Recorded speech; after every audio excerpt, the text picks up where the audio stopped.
Greetings boys and girls, and welcome to another episode about Scapy. Today I want to show you how you are actually going to use Scapy in your scripting.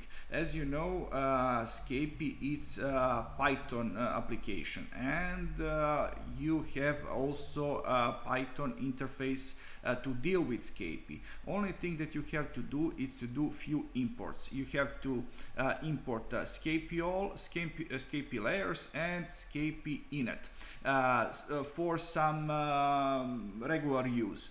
What I want to show you here is how you are going to use a sniff method within Python, within scripting.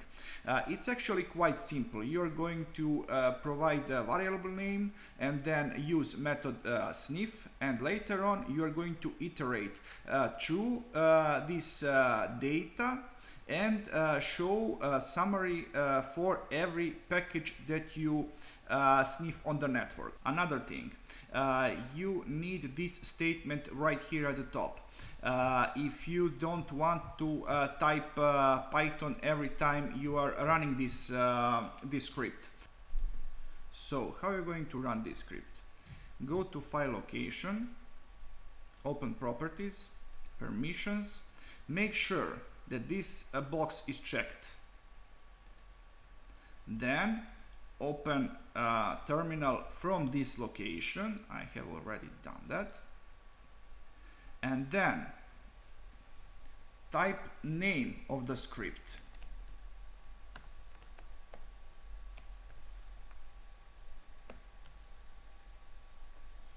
But use sudo.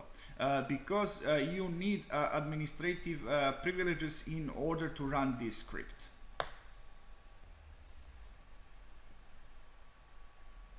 And that's all.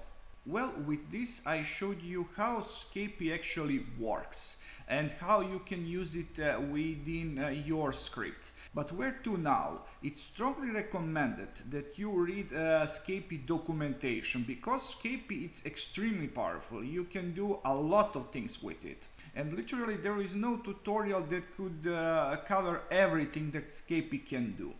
And of course you will have to make your hands dirty and start working with it. That's all.